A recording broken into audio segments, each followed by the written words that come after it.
अस्सलाम वालेकुम readers, welcome back to my channel. उम्मीद करती हूँ आप सब लोग खैरियत और आफियत से होंगे। कुछ कहानियाँ नफ़रत से शुरू होकर मोहब्बत पर ख़त्म होती हैं। एक ऐसी ही कहानी इस महल की है जहाँ ताकत की जंग शुरू हो चुकी है। क्या वहाँ मोहब्बत अपना मकाम बना पाएगी या मोहब्बत खुद किसी फ़रेब का शिकार हो जाएगी? माहिरा, शाहवेज़ और शाहमीर की ज़िंदगियाँ ख़तरनाक मोड़ पर हैं। और आलम सिस्टर्स यूनिवर्सिटी के एक आवारा लड़के के जाल में फंसने वाली हैं। क्या वक्त रहते वो संभल जाएगी या कोई उन्हें बचा पाएगा? जानने के लिए वीडियो को आखिर तक जरूर देखें। चलिए कहानी शुरू करते हैं। नात आमना, किस्त नंबर 25, हिस्सा अव्वल। चांदनी उसके चेहरे पर पड़ रही थी, जिससे उसकी आंखों की चमक और गहरी लगने लगी थी। पूरा मंजर जैसे किसी स्लो मोशन में चल रहा हो, हवा का शोर, रोशनी की लर्जिश और उसके दिल की धड़कन का बेकाबू होना। फिर अचानक इस खामोश रात को एक गहरी मगर नर्म आवाज ने चीर दिया। ये जासूस आपके लिए क्या कर सकता है मैडम? आवाज के लहजे में एहतराम भी था और शरारत भी। माहिरा चौंक कर पलटी और अगले ही लम्हे उसके चेहरे पर हैरत की लहर दौड़ गई। उसकी आंखें पूरी खुल गईं, सांस जैसे हलक में अटक गया। तो तुम, लफ्ज जैसे खुद ब खुद उसके लबों से निकले। जी मैडम, मैं। सामने खड़े शख्स ने मुअद्दबाना सा झुक कर सलाम किया। ओह, तो तुम आलम सर की सिक्योरिटी हेड नहीं बल्कि शब्बीर सर के जासूस हो? माहिरा ने बाजू सीने पर लपेटे ग्रिल से टेक लगाते हुए पुरशफीक लहजे में कहा। उसके अल्फाज में वो हल्का सा तंज भी था जो जरूरत से ज्यादा नर्म अंदाज में लिपट गया। गलत मैडम, मैं दोनों ही हूँ। ये सिक्योरिटी टीम शब्बीर आजम एजेंसी की भेजी हुई है। बताइए मैं आपके लिए क्या कर सकता हूँ? रिजवी ने मुअद्दबाना अंदाज में जवाब दिया। माहिरा ने आंखों में उतरती उलझन के साथ अपना काम बताया। काम तो बहुत है, मगर सबसे पहले मुझे इसी घर के तमाम सीसीटीवी कैमरों की फुटेज देखनी होगी। आधे घंटे में ड्रग्स कहाँ गए, समझ नहीं आ रहा। अगर आप ये सब जानने के लिए फुटेज देखना चाहती हैं तो आपके हाथ कुछ नहीं आएगा। मैंने कल रात की तमाम फुटेज पहले ही देख ली हैं, रिजवी ने धीमे लहजे में कहा। माहिरा के होंठों पर खामोशी से मुस्कुराहट कौंधी, फिर कम आहंगी में बोली, तुम्हारे देखने और मेरे देखने में फ़र्क है। जो मैं देख सकती हूँ वो तुम शायद कभी देख ना पाओ। माहिरा ने रिजवी ने स्क्रीन उस पर पर नजरें तंजिया जमाते हुए निगाहें कहा, फेर कर कहा, अच्छा तो चलें फिर अभी देख लेते। सुबह के वक्त फिर मुश्किल हो जाएगा। उसका लहजा सख्त था मगर अंदर घबराहट थी। वो दोनों सीढ़ियों की तरफ चल पड़े। सीसीटीवी रूम तक पहुंचते ही रिजवी कंप्यूटर की कुर्सी पर बैठ गया और माहिरा उसके पीछे खड़ी हो गई। एक दीवार पूरी तरह एलईडी स्क्रीनों से ढकी हुई थी। हर स्क्रीन पर आलम मैंशन के मुख्तलिफ मंजर चल रहे थे। रिजवी तेजी से कीबोर्ड पर हाथ चलाता रहा। देखो, कल रात तुम्हारे जाने के बाद ना कोई यहाँ आया ना कोई बाहर निकला। इससे हमें कोई सुराग नहीं मिलेगा। मैंने तो पहले ही कहा था कि यहाँ कुछ नहीं है, लेकिन आपको तो सब नजर आ जाता है ना, तो बताइए फिर क्या नजर आया आपको? रिजवी ने तंजिया निगाहों से माहिरा को देखा। सुराग तो उसी वक्त मिलता है जब हम सही रास्ते पे छानबीन करें। जिस रास्ते से चोर गुजरा ही नहीं वहां से सुराग हाक मिलेगा? रिजवी ने हैरत से पूछा। मतलब? माहिरा ने तेज लहजे में कहा, मतलब ये कि उठें और मुझे देखने दें। रिजवी बेचैनी में उठा तो माहिरा उसकी कुर्सी पर बैठ गई और कंप्यूटर पर काम करने लगी। रिजवी साथ रखी दूसरी कुर्सी घसीटकर माहिरा के साथ बैठ गया। माहिरा ने दूसरी कुर्सी को देखते गुस्से से उसे घूरा। क्या? अभी तो मैंने कुछ किया भी नहीं।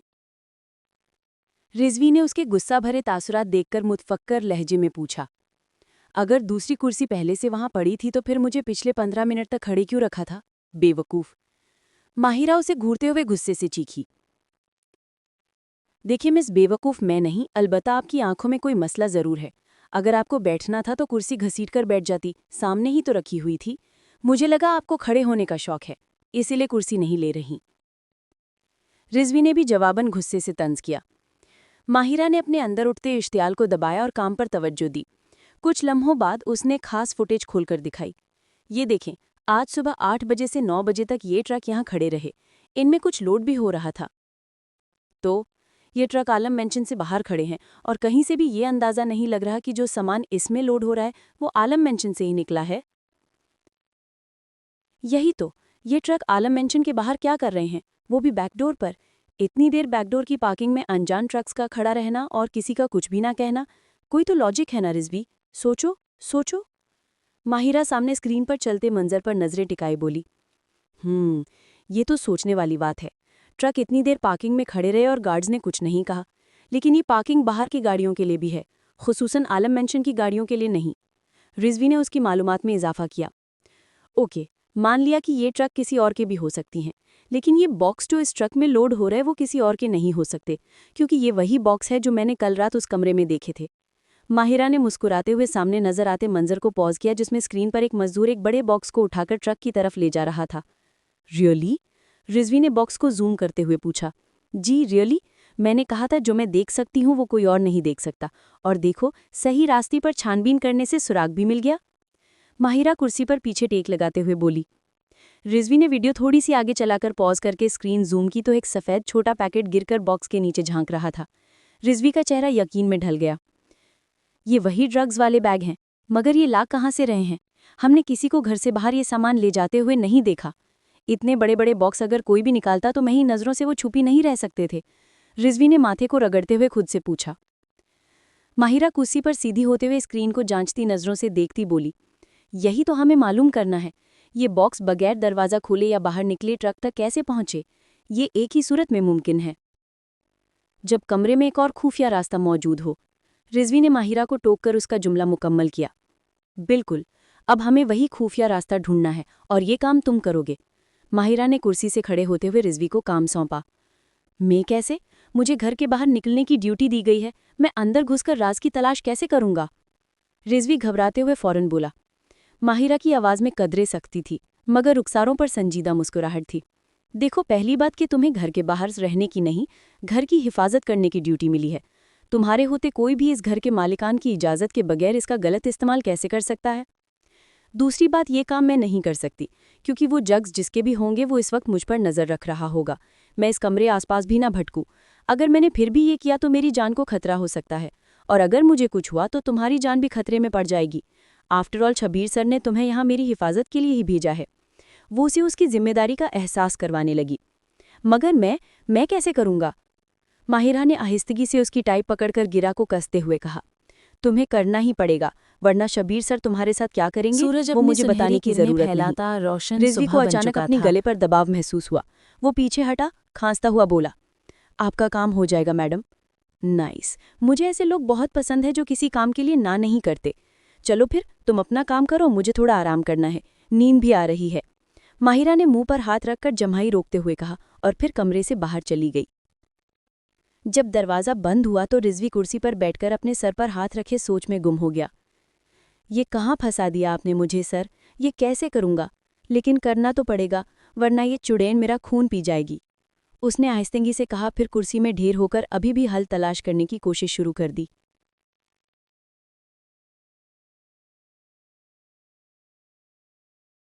और उसके साथ ही शहर की जिंदगी ने एक नई तेजी पकड़ ली थी। बड़े ऑफिस पहुंचने की जल्दी में थे, बच्चे स्कूलों की राह ले चुके थे और नौजवान कॉलेजों यूनिवर्सिटियों की तरफ दौड़ रहे थे। इसी हलचल में नस्ट यूनिवर्सिटी भी जिंदा दिल मुनाजरे से भर गई थी। पूरी यूनिवर्सिटी में चहल पहल थी। कुछ अपने लेक्चर लेने के लिए क्लासरूम की तरफ भाग रहे थे, कुछ लॉन में घास पर सुकून से बैठे खुशगप्पियों में थे, वहीं कुछ कैंटीन में नाश्ते पर टूटे हुए थे। उन्हीं के साथ अमन और जैन भी एक मेज़ के गिर्द बैठे कॉफ़ी पीने में मसरूफ़ थे। अचानक दो लड़के दौड़ते हुए आए और उनके साथ बैठ गए। इन दोनों को भागने की वजह से सांस चढ़ा हुआ था। सांस अभी थमा भी न था कि एक ने तेजी से बोल दिया, यार अमन, तुम्हारा काम तो हो गया, थोड़ी देर में हानिया आलम की चीखें पूरे आईटी डिपार्टमेंट में गूंजेंगी। सच? किसी ने देखा तो नहीं तुम्हें वो काम करते हुए? जैन ने मोहतात अंदाज में इस्तफसार किया। अरे नहीं यार, शाहजेब की कजिन इसी क्लास में पढ़ती है, हम दोनों तो उससे बातें करने में मसरूफ़ थे। पहले वाले लड़के ने अपने दूसरे साथी का नाम लेते हुए बताया। तो शहरी यार, काम किसने किया? अमन ने हैरत से उस लड़के को उसके नाम से पुकारते हुए पूछा। उसकी कजिन ने, शाहजेब ने शहरी की तरफ इशारा किया। इसी क्लास में इसकी कजिन भी पढ़ती है? जैन ने उलझते हुए सवाल किया। नहीं, वो सेकेंड ईयर की स्टूडेंट है, लेकिन मेरे कहने पर उसने ये काम चुपके से कर दिया क्योंकि सारी क्लास को हम दोनों ने अपनी बातों में लगाया हुआ था और वो दोनों बहनें उस वक्त क्लास से बाहर थीं। शहरी ने हल्की मुस्कुराहट के साथ वहां होने वाली सारी कार्रवाई समझाई। फिर शाहजेब की कजिन का जिक्र करने की क्या जरूरत थी? जैन ने गुस्से से उसे घूरा। अरे उसका जिक्र तो बहुत जरूरी था, क्योंकि उसके जिक्र से मेरे यार के दिल को सुकून जो मिलता है, क्यों जानी? शहरी ने शरीर अंदाज में शाहजेब को छेड़ा। ऐसा कुछ नहीं है बदतमीज इंसान, वो मुझसे बहुत छोटी है। शाहजेब ने सख्त तासुरात के साथ इनकार किया। अच्छा, अगर इतनी छोटी है तो फिर तुम उसे मजनू की तरह देख रहा था? शहरी ने सवालिया अंदाज में भवें उचकाई। तेरी तो सोच ही खराब है, शाहजेब ने मुंह मोड़ते हुए तासुब से नफी में सर हिलाया। अच्छा, मेरी तो सोच खराब है, तेरी तो नीयत खराब है इस बच्ची को लेके, शहरी ने तमस्खुर अमीज लहजे में कहा। ऐसा कुछ नहीं है, इस दफ़ा शाहजेब दो टोक लहजे में बोला। अच्छा, तेरी दिलचस्पी नहीं है तो मैं उसके अंदर दिलचस्पी पैदा कर लूं, क्योंकि बच्ची है, बड़ा टाइट पीस। शहरी दिल पर हाथ रखते हुए आवारा लड़कों की तरह बोला। ज़बान संभाल कर, वरना। शाहजेब गुस्से से उसका कॉलर पकड़ते हुए चीखा। शाहजेब यार, क्या कर रहे हो? Calm down. अमन ने उठकर उसे रोकने की कोशिश की। अच्छा, तेरे दिल में उसके लिए कुछ नहीं है, फिर तुझे इतना गुस्सा क्यों आ रहा है? शहरी अपना कॉलर छुड़वाते हुए कहा। क्योंकि वो मेरे खानदान की लड़की है। मैं इतना बेगैरत नहीं हूं कोई मेरे सामने मेरे खानदान की लड़की के बारे में इस तरह बोले और मैं चुपचाप सुनता रहूं। शाहजेब ने तैश के आलम में अपनी राय बताई। सिर्फ अपने खानदान की लड़की ही नहीं, किसी भी लड़की के लिए ऐसी गुफ्तगू सुनना गैरतमंद मर्द को जेब नहीं देता। पीछे से हमीन ने उनके करीब आते हुए लुकमा दिया। और बोलना तो बिल्कुल भी मुनासिब नहीं लगता। जैन ने भी उसकी बात की तायीद की तो अमन नाराज सा उठने लगा। हमीन ने हाथ पकड़कर उसे रोका। अभी तक नाराज है? अपने यार को माफ नहीं करेगा? हमीन ने प्यार से उसका चेहरा अपनी जानिब मोड़ा। नहीं, क्योंकि कोई यार इस तरह अपने यार पर हाथ नहीं उठाता। अमन ने नाराजगी से गिला किया। यार सॉरी, बस जब उस लड़की ने मेरी बहन का नाम लिया ना तो मैं खुद पर काबू नहीं रख सका। तुम जानते हो मेरी बहन मेरी सबसे बड़ी कमजोरी है। हमीन ने पश्चिमान लहजे में सफाई दी। अमन को झुंझलाकर गर्दन झुकाए खड़ा रहा, मगर जैसे ही हमीन ने आगे बढ़कर उसे अचानक गले लगा लिया, उसकी नाराजगी पल भर में झाग की तरह बैठ गई। अमन के होठों पर नरमी सी आई और वो नी मुस्कुराहट के साथ बोला। अच्छा, अगली बार ऐसा किया ना तो मैं भी पलट के तुझे मारूंगा। हमीन ने उसे और मजबूती से थामते हुए हंसते हुए जवाब दिया। तो अभी मार ले, बस माफ तो कर दे यार। अमन के चेहरे पर मुकम्मल मुस्कुराहट लौट आई। वो हल्का सा पीछे हटकर शान से बोला। अच्छा चल, माफ किया, तू भी क्या याद रखेगा कि किस सखी से पाला पड़ा है। जहां से हमीन ने चिल्लाने की आंखें छोटी आवाजें आ करते हुए रही थी। शरारत से कहा। याद तो मैं जरूर रखूंगा, क्योंकि तेरे जैसी चीज को बंदा वैसे भी भूल नहीं सकता। ये सुनकर आसपास खड़े सब हंस पड़े। हंसी अभी थमी भी ना थी कि अचानक बाहर से चीखने की आवाजें सुनाई देने लगी। हमीन चौंक कर बोला, ये कैसी आवाजें हैं? और फौरन परेशानी में बाहर की तरफ दौड़ा। बाकी तीनों ने एक दूसरे की तरफ देखा और बैक वक्त शैतानी मुस्कुराहटें चेहरे पर फैल गईं। अमन हंसता हुआ बोला, लगता है काम हो गया, अब जल्दी चलो, इससे पहले कि ये नज़ारा हमारी गुनाहगार आंखें देखने से रह जाएं। और वो सब दबी दबी हंसी के साथ उसके पीछे लपके।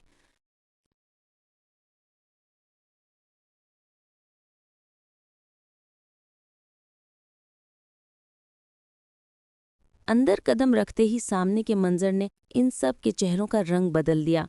सानिया एक कुर्सी पर चढ़ी हुई थी और चीख चीख कर हलकान हो रही थी। बचाओ बचाओ, कॉकरोच कॉकरोच। कुछ लड़कियां डर कर कोने में सिमट गईं, जबकि क्लास के लड़के और चंद शरारती लड़कियां उसकी हालत पर हंसी रोकने की नाकाम कोशिश कर रहे थे। इसी लम्हे हानिया भी हाँपती हुई क्लास में दाखिल हुई। सामने का मंजर देखते ही उसकी आंखें फैल गईं। ओ माय गॉड, इतने सारे कॉकरोच, वो भी सानिया के सामने। इसे तो इंसेक्ट फोबिया है। ये तो एक कॉकरोच देखकर बेहोश हो जाती है, यहाँ तो पूरा लश्कर है। अब मैं क्या करूं? हमीन ने ये सुनते ही परेशानी से अपना सर घुमाकर उसे देखा। तुम जल्दी से सानिया को संभालो, मैं इन कॉकरोचेस को निकालने के लिए कुछ करता हूँ। वो जल्दी से बोला। ठीक है, लेकिन प्लीज जल्दी करना, अगर ज्यादा देर होगी तो वो ट्रॉमा में जा सकती है, हानिया इल्तिजा करती हुई बोली। हमीन ने समझते हुए सर हिलाया और बाहर की जानिब दौड़ा। उसके जाते ही हानिया ने कांपती हुई सानिया का हाथ थामा। सनी, मेरी जान, मेरी तरफ देखो, कुछ नहीं होगा तुम्हें, मैं हूं ना तुम्हारे पास। नहीं नहीं, कॉकरोचेस। सानिया की घुटी घुटी चीखें और हिचकियां हानिया का दिल दहला रही थी।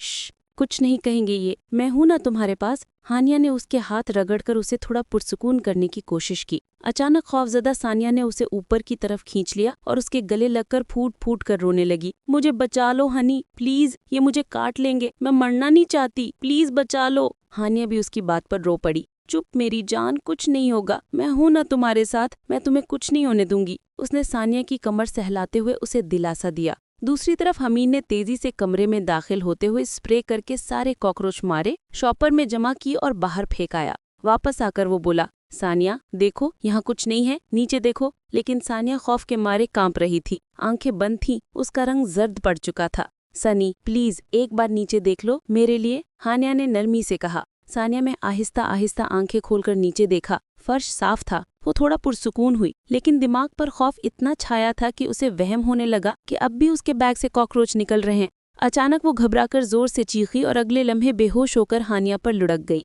हानिया ने उसे थाम तो लिया, मगर एक कुर्सी पर 2 लड़कियों का वजन पहले ही खतरनाक था। ऊपर से सानिया का पूरा बोझ एक तरफ हुआ तो कुर्सी डोलने लगी। दोनों कुर्सी समेत गिरने ही वाली थी कि हमीन ने दौड़कर उन्हें पकड़ने की कोशिश की, मगर हानिया का तवाज़न बिगड़ा और वो सीधी हमीन के ऊपर गिरी, जबकि सानिया को बाकी लड़कियों ने संभाल लिया। आह, मेरी कमर! हमीन दर्द से कराहा। उसके चीखने पर हानिया ने तंज किया। मैंने तो सुना है मर्द को दर्द नहीं होता। हमीन ने जवाबन गुस्से से कहा। नहीं, जब तुम जैसी मोटी लड़की उस पर गिरेगी तो मर्द को भी दर्द होगा। मैं मोटी लगती हूँ तुम्हें? हानिया की आंखें हैरत और गुस्से से फैल गईं। हमीन कुछ बोलता उससे पहले पीछे किसी ने चीख कर कहा, अरे कोई डॉक्टर को बुलाओ, ये लड़की बेहोश हो गई है। ये सुनकर हानिया हड़बड़ाकर हमीन के सीने पर दोनों हाथ रखती उठी, जबकि हमीन के दर्द के मारे जाने निकल गई। आह, क्या मारना चाहती हो मुझे? हमीन सीना मलते हुए चीखा, मगर हानिया का ध्यान सिर्फ सानिया पर था। वो उसके पास घुटनों के बल बैठ गई, उसका चेहरा थपथपाकर रोती हुई बोली, सनी प्लीज आंखें खोलो, अगर ये मजाक है तो बहुत बुरा मजाक है, प्लीज उठो, तुम जानती हो मैं तुमसे कितना प्यार करती हूँ, देखो मेरी जान निकल रही है, प्लीज आंखें खोलो। हानिया बच्चों की तरह फूट फूट कर रो रही थी। हमीन घुटनों के बल बैठकर बोला, हानिया हमें उसे यूनी के मेडिकल कैंप लेकर जाना होगा, खुद को संभालो, अगर तुम टूट गई तो उसे कौन संभालेगा, चलो, you are a brave girl. ये कहकर वो सानिया को गोद में उठाकर तेजी से मेडिकल कैंप की तरफ भागा। हानिया उसके साथ भागी और पीछे वो सब लड़के भी, जिनकी शरारत ने किसी की जान खतरे में डाल दी थी। वो सब खामोश, शर्मिंदा और घबराए हुए उनके पीछे दौड़ने लगे।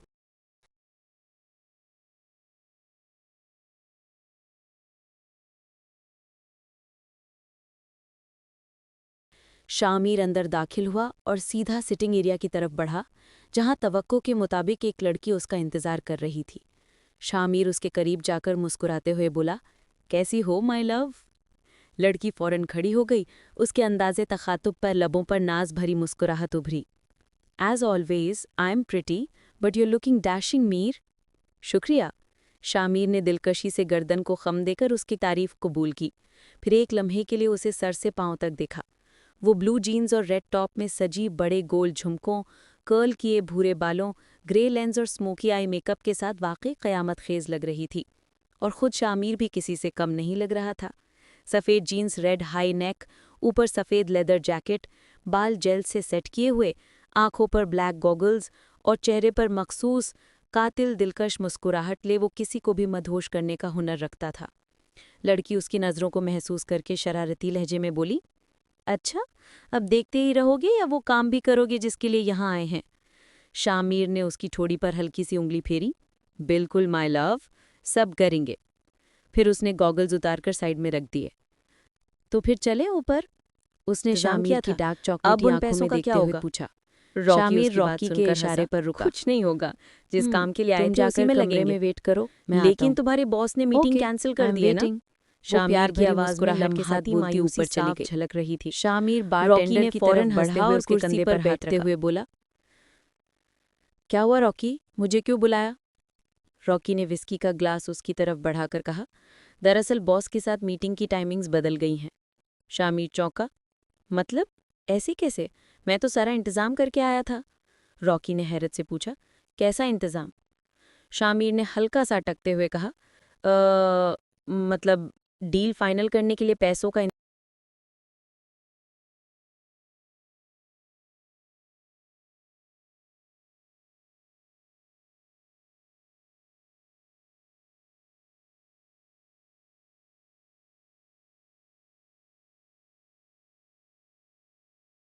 मैंने कब कहा मीटिंग कैंसिल हुई है?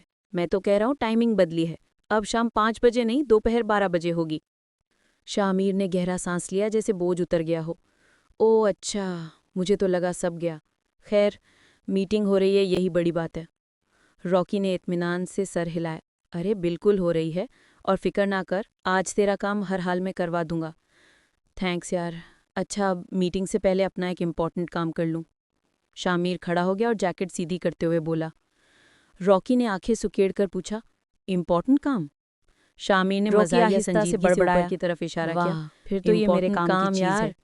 शामिर ने रॉकी सुनकर कह फौरन कहाँ उसकी लगाकर तरफ बोला, देखा। आहा, तुमने कुछ ओके, कहा? करो अपने रॉकी ने अहम काम पूरे। बेतकल्लुफी से मुस्कुराकर बात ये मोड़ दी। वही लड़की है ना जिसका कल रात जिक्र कर रहे थे। शामिर ने हल्की सी शरारती सीटी गुनगुनाते हुए मुस्कुराहट दी। वही है, मेरी दीवानी। रॉकी ने छेड़ने वाले अंदाज में भौवें उठाईं। अच्छा, इस दीवानी का नाम भी है या बस दीवानी ही है? जियाना पाशा, शामिर फख्र से बोला। एक बहुत बड़े बिजनेसमैन की इकलौती बेटी है।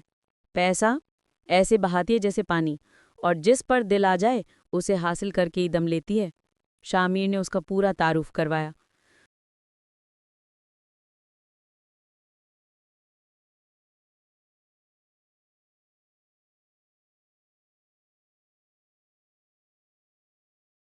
कुछ नहीं यार, मैं तो कह रहा था बहुत खूबसूरत है। जब तेरा दिल भर जाए ना तो मुझे बता देना। मैं तो बता दूंगा, लेकिन इसे पटाना यूनिवर्सिटी के आसान नहीं मेडिकल है। कैंप के वो वाली बाहर मेहनत तुझे हल्के खुद ही हल्के करनी दौड़ते पड़ेगी। कदमों की आवाजें रॉकी गूंज ने रही थी। बेशर्मी से कह कहा मारा। वो तो मैं कर लूंगा, बस तू इसका दिल तोड़, फिर मैं जोड़ने का काम कर ही लूंगा। कमीनगी उसके चेहरे से साफ छलक रही थी। शामिर ने हंसते हुए उसके कंधे पर मुक्का मारा। बहुत बड़ा कमीना है तू। रॉकी ने सीना चौड़ा करके फख्र से कहा, वो तो मैं हूं। शामिर ने जेबों में हाथ डालते हुए उसे आंख मारी और शरीर अंदाज में जुमला छोड़ा, अच्छा अब मैं चलता हूँ, हसीन लड़कियों को ज्यादा इंतजार नहीं करवाना चाहिए। वो गहरी मुस्कुराहट के साथ सीटी की धुन गुनगुनाते हुए सीढ़ियां चढ़कर ऊपर चला गया। पीछे रॉकी अभी भी सुकून से अपना ग्लास घुमाता आहिस्ता आहिस्ता घूंट लेते हुए बैठा था।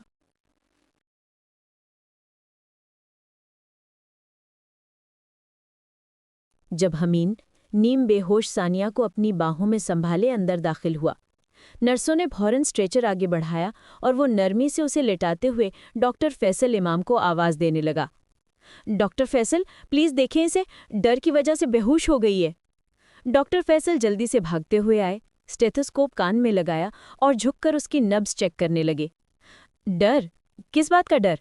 उनकी आवाज में हैरत भी थी और तशवीश भी। हानिया, जो घबराहट में बार बार अपने हाथ मसल रही थी, तेजी से बोली, डॉक्टर, इसे इंसेक्ट फोबिया है। क्लास में न जाने कहाँ से इतने सारे कॉकरोच आ गए, बस उसी वक्त ये बेहोश हो गई। डॉक्टर का चेहरा एकदम सख्त हुआ। ओ नो, इसका ब्लड प्रेशर बहुत कम है और हार्ट रेट खतरनाक हद तक बढ़ा हुआ है। मुझे फौरन पैनिक अटैक से बचाव का इंजेक्शन लगाना पड़ेगा, वरना नर्वस ब्रेकडाउन हो सकता है। उनके हाथ मशीनी रफ्तार से हरकत करने लगे। इंजेक्शन भरा गया, बाजू साफ किया गया और लम्हों में दवा जिस्म में जा चुकी थी। आप लोगों को पता है इसे इतना शदीद फोबिया है, फिर ख्याल क्यों नहीं रखा कि इसके आसपास कोई कीड़ा तक ना आए? डॉक्टर ने गुस्से से हानिया को देखा। हानिया ने कांपती आवाज में सारी सूरत हाल बताई। मैं तो बस 2 मिनट के लिए बाहर गई थी, मगर इतने में उसकी चीखें सुनी तो भागती हुई वापस आई। तब तक कॉकरोचेस को देखकर सानिया की हालत खराब हो चुकी थी। लेकिन क्लास में इतने सारे कॉकरोच आए कहाँ से? यूनिवर्सिटी में तो हर महीने पेस्ट कंट्रोल होता है। हमीन भी इस वाकये से हैरान था। पास खड़ी एक लड़की ने हिचकिचाते हुए आंखों देखा हाल बता दिया। सर, कॉकरोच बाहर से नहीं आए थे, सानिया के बैग से निकले थे। मैंने अपनी आंखों से देखा, वो खुशी खुशी अपना बैग खोल रही थी। जैसे ही हाथ अंदर किया, कॉकरोच उसकी उंगलियों पर चढ़ गए। वो तो डर के मारे चीख मारकर पीछे हटी और फिर पूरे बैग से कॉकरोच निकलने लगे। एक और स्टूडेंट ने तासुफ से सर हिलाया। लगता है किसी ने प्रैंक किया है। शायद उस बेचारे को अंदाजा नहीं था कि वो किसी की जान खतरे में डाल देगा। अगर वो बेचारा मिल गया ना मुझे, तो उसकी सारी बेचारगी एक ही बार में निकाल दूंगी, हानिया ने दांत पीसते हुए कहा। डॉक्टर ने कुछ देर बाद सानिया का दोबारा से मुआयना किया, फिर ड्रिप निकालते हुए नर्म लहजे में बोला, हार्ट बीट नॉर्मल हो गई है, मगर बीपी अब भी बहुत लो है। इसे ग्लूकोज की ड्रिप लगानी पड़ेगी। उन्हें होश आ जाएगा, आप परेशान मत हो। हानिया की आंखों में आंसू भर आए। डॉक्टर, मेरी बहन ठीक हो जाएगी ना? डॉक्टर मुस्कुराकर हौसला दिया, इंशाअल्लाह इस ड्रिप के खत्म होने से पहले ही होश आ जाएगा। फिर वो सब स्टूडेंट्स की तरफ मुड़ा। आप सब जाकर अपने लेक्चर्स ले लें, होश आते ही मैं इत्तिला दे दूंगा। मगर हानिया फौरन बोल उठी, मैं अपनी बहन को छोड़कर कहीं नहीं जाऊंगी। वो नम आंखों से सानिया के बनोला लगे हाथ को चूमने लगी। हमीन ने भी वहीं खड़े होकर अपने दोस्तों को देखा। तुम सब जाओ, मैं हानिया के साथ यहीं रुकता हूँ। उसके दोस्त वापस चले गए। इतने में एक मुलाजिम आकर बोला, सर, प्रोफेसर नाहिद ने आपको बुलाया है। डॉक्टर फैसल ने हमीन को हिदायतें दी और मुलाजिम के साथ बाहर चले गए। कमरे में खामोशी फैल गई। ड्रिप की बोतल की टिक टिक और मॉनिटर की हल्की बीप ने दोनों के दरमियान एक अजीब सी घुटन सी पैदा कर दी थी। हमीन दीवार के साथ टेक लगाकर खड़ा हो गया, बिल्कुल उस जाविये से कि उसका और हानिया का चेहरा एक दूसरे के सामने था। हानिया ने सर्द लहजे में कहा, तुम चाहो तो जा सकते हो, मैं अपनी बहन का ख्याल खुद रख सकती हूँ। हमीन की नज़रें तन गईं। जिस तरह तुम इसका ख्याल रखती हो वो तो मैं देख ही चुका हूँ, इसीलिए सानिया के मामले में मैं तुम पर भरोसा नहीं कर सकता। हानिया का गुस्सा लम्हों में भड़क उठा। ये मेरी बहन है और मैं इसका भाई हूँ, हमीन दो टोक लहजे में बोला। उसे छोड़कर नहीं जाऊंगा, तुम्हें एतराज़ है तो तुम जा सकती हो। मैं कहीं नहीं जाऊंगी, हानिया ने उसे घूरा। तो फिर खामोशी से बैठी रहो, हमीन ने भी बराबर की तेजी से जवाब दिया। हानिया की मुट्ठियां जब्त से भींच गईं। वो खामोशी से सानिया का चेहरा देखने लगी जो पीला जर्द हो चुका था।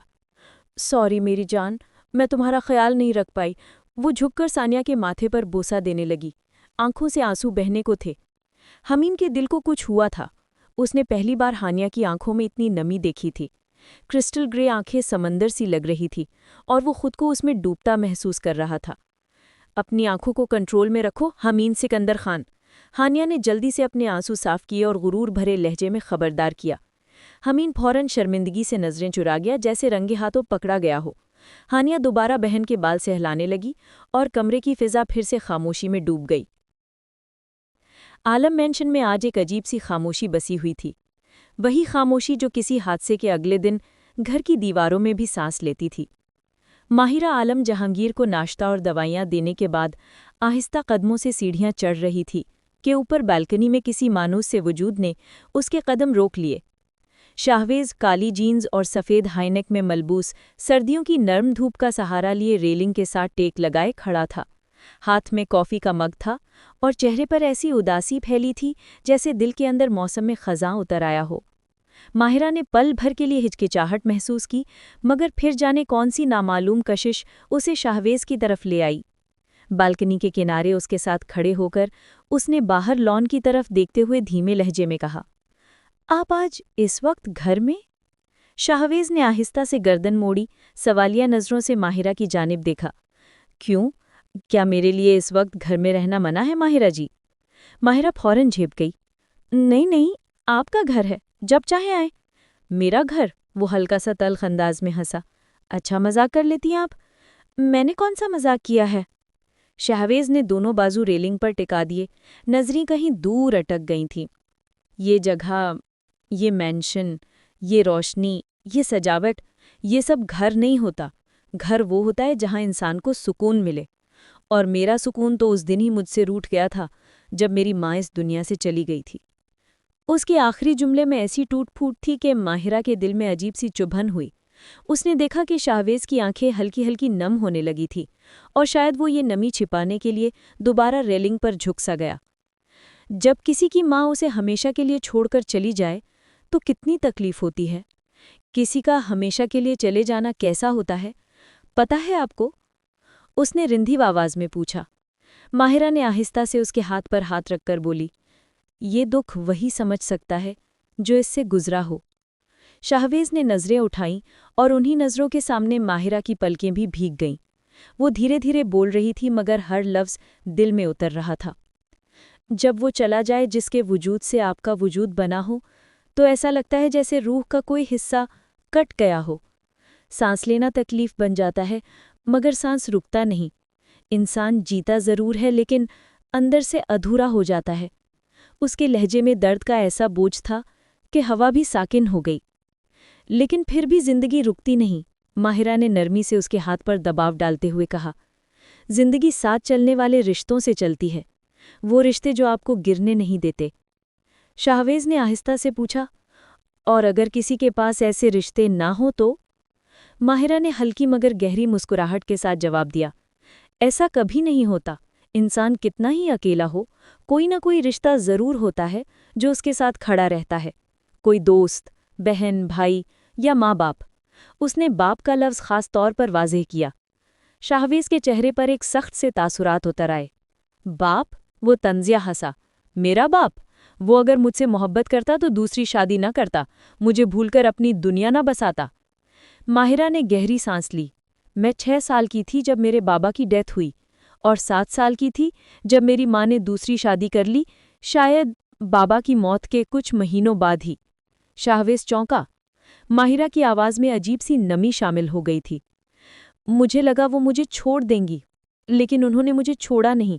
वो मुझे साथ ले गई, मगर मेरा साथ नहीं दे सकी। आप जानते हैं, माँ मर जाए तो बाप चाहे वक्त ना दे, लेकिन जब आप पर बुरा वक्त आए तो वो आपके लिए खड़ा ज़रूर होता है। मगर अगर बाप ही ना हो और माँ दूसरी शादी कर ले, तो वो भी आपके लिए एक तरह से मर ही जाती है। वो खामोशी से उसे देख रहा था। वो चाहकर भी कभी आपका साथ नहीं दे पाती, वो आपके लिए लड़ नहीं पाती, वो आपको बचा नहीं सकती। मेरी माँ भी अपने दूसरे शौहर और ससुराल वालों के सामने कभी मेरे लिए स्टैंड नहीं ले पाई। मुझे बहुत बुरा लगता था जब वो मेरा साथ नहीं देती थी, उन पर गुस्सा भी आता था। वो बहुत ज़ब्त से अपनी तकलीफ़देह आप बीती उसे सुना रही थी। शाहवेज देख सकता था, उसका चेहरा शिद्दत जज्बात से सुर्ख हो रहा था। आंखों से झलकने को मैं बेताब उनसे थे, लड़ती मगर थी, उन्हें कहती थी आप मुझसे मोहब्बत नहीं करती, और फिर एक दिन मैं खुद उन्हें छोड़कर आ गई। और वो सारी ज़िंदगी अपने ख़तों में मुझे इस बात का एहसास दिलाती रहीं कि तुम्हारी माँ तुमसे मोहब्बत तो बहुत करती है, लेकिन मेरे हालात और मजबूरियों ने मुझे ये साबित करने की कभी मोहलत नहीं दी। माहिरा के दिल में दर्द उठने लगा था। उसके हल्के भूरे नैन कटोरे आंसुओं से भरने लगे थे।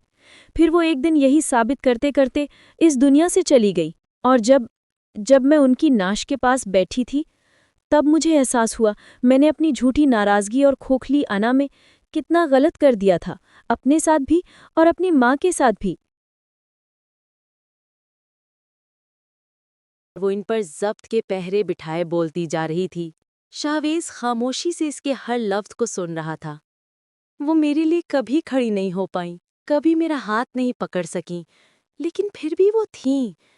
और जब वो भी चली गई ना, हमेशा के लिए, तब समझ आया कि उनका मेरा साथ ना देना बहुत छोटा मसला था। उनका बस मौजूद होना ही बहुत बड़ी नेमत था। इसके गाल पर एक आंसू बह गया, मगर वो मुस्कुराकर बोली, हम दोनों के लिए वो मुश्किल वक्त था। मैं चाहती तो उनके साथ रहती, उनका सहारा बनती, लेकिन मैंने वो वक्त गवा दिया। वो एक कदम पीछे हटी और धीमे लहजे में बोली, शावेज, तुम भी वही गलती कर रहे हो। जो गुजर गया वो माजी था, लेकिन तुम अपने मुस्तकबिल को बेहतर बना सकते हो।